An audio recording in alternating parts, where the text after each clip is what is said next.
Alright guys, so it's October 10th, so I just watched my 10th scary movie for the month, and tonight I watched Wrong Turn with Desmond Harrington and Eliza Dushku. Desmond's character is named Chris, Eliza's character is named Jesse, and the two literally run into each other. Chris is trying to make it to Raleigh, do a meeting. The movie's in West Virginia, out in the wilderness. He takes a wrong turn, hence Wrong Turn. This movie was made in 2003, so it was a little bit before cell phones were super popular and common. Chris's character does have a cell phone, but of course, the second that he makes his wrong turn, his phone goes out, obviously. Otherwise, he could just immediately call for help and we wouldn't have an entire 83 minutes of a movie here to watch. So, after Chris has his car accident with the other 5 college students, both cars are kaput. They're done for. So, half the group goes to walk for help, and 2 of the people stay. Bad news for them because they totally get killed within about 5 minutes of the movie. And then, so we have 4 characters walking through the wilderness, looking for help, trying to find anybody. I think they were just really wanting to find a phone.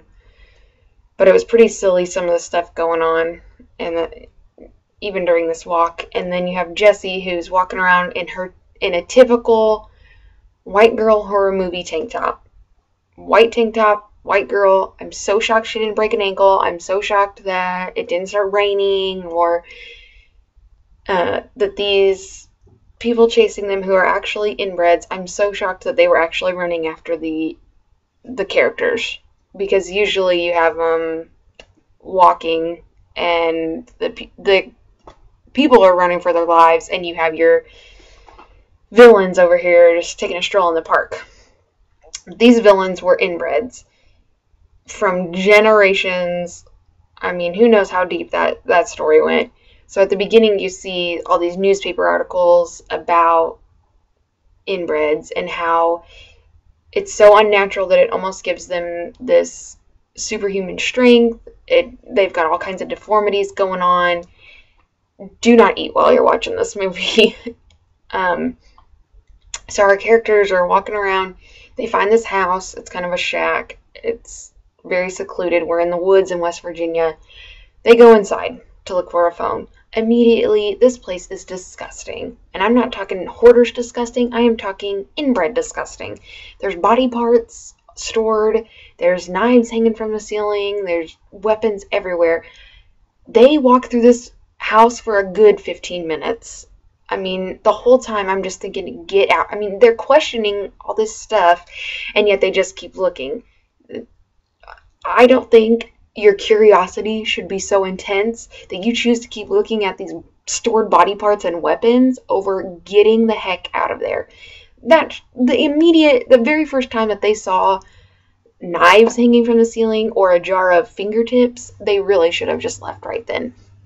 But of course they don't. They stay. They just keep looking. Everybody splits up, looks around. One girl wants to go use the bathroom. Why she wanted to take her chances peeing in there instead of going out in the woods, I will never know. So, of course, while they're in this house, here come that family of inbreds. And it's there that the characters find out that their 2 friends were murdered. The inbred family brings them in, cutting them up, all kinds of craziness happening.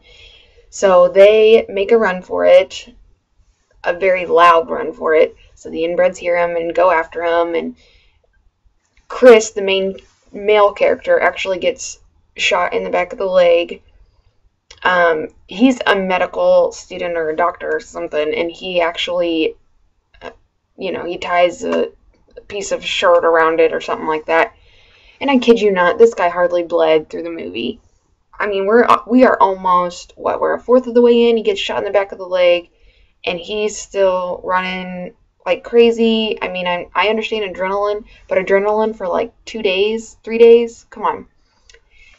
And his pants aren't even that bloody throughout the movie. There's a lot of continuity in this movie for goofs, so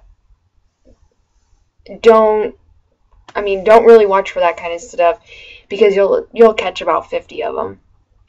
And there's actually kind of so much running going on that there's no need to sit and watch all that. So, to make a distraction, one guy runs off and is like, hey, come get me, while the other ones run for the inbred's truck.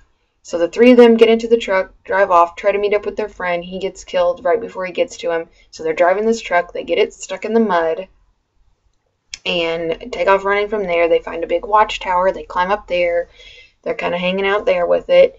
The inbreds find them and set the watchtower on fire. So they jump into the characters like Chris and Jesse, and Carly is the other girl who's alive at this point, jump into some pine trees. I kid you not, when Jesse's character jumped, first of all, she jumped and was like sideways, did a flip as she grabbed onto this wood, did not yell, she would have broken ribs if this would have been real. She didn't even, she was kind of whimpering, really, and it was more out of fear that they were going to come and get her. So they have this scene up in the pine trees. Mind you, the watchtower had been set on fire. You don't hear anything else about the fire after that. You don't see any flames. You don't see any smoke, nothing. And really, this should have been going on while they were in the trees. And of course, it wasn't. And you're actually a little bit distracted by the chase going on in the trees that you kind of forget that they even set that watchtower on fire. So Carly's character gets her face chopped off, basically. The other two run, hide behind a waterfall until the next day. They see the road the next day as they're running, and the police officer's coming. So, but of course at this time, the inbreds catch them, and Chris's character runs, stops the police officer, while Jessie, the main girl, had been taken away. The officer gets shot in the eye. These inbreds are real good at some bows and arrows and axe wielding. It's good work for them. That's something good that they could do. Go to the Olympics and do some archery here. Fight Katniss in the arena, something, because their archery skills impeccable. So they actually kill the police officer. One of them does. And so Chris gets up, hides under the car, grabs onto the bottom of the car because that inbred lost him and didn't really care to look anywhere. Drive back to their house where they've got Jesse, and basically Chris throws some flames into their house and drives the truck through the wall to get Jesse, and they're hacking at the inbreds and fighting. There's a little fight scene there, and then they blow up their house and drive away in the truck that they got stuck in the mud that had never been recovered. So I'm guessing we're just supposed to assume that at some point those inbreds went, got their truck, got it out. Mind you, their truck was a tow truck, so what they used to get out their truck, I'm not exactly sure. That's kind of, I don't know, that was kind of a plot hole there going on, because they drive that truck away, and you're supposed to assume that they're fine, and then halfway through the credits, an officer comes and is looking in the rubble, and shock, we're going to have a sequel. So if you are a macho guy looking to have your girlfriend watch a movie where she'll jump and get scared and be in your arms, pick this one. If you are looking for some high quality entertainment of horror, this is probably not for you. It wasn't that bad though, nice idea. It was kind of when, the inbred horror started to become popular. So, and I love Eliza Dushku. I think she's a really great actress. She's beautiful. She's great to watch. She's powerful. I'm excited to see her in other things. Desmond Harrington's actually in Dexter. So, and he's a really good actor as well. So you are rooting for these two to make it and get out of there.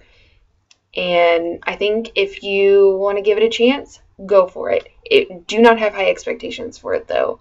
It's probably just one of those movies that you can just get out of Redbox, or, I got it from Family Video for $1. So give it a watch, and I hope you enjoy yourself. Bye.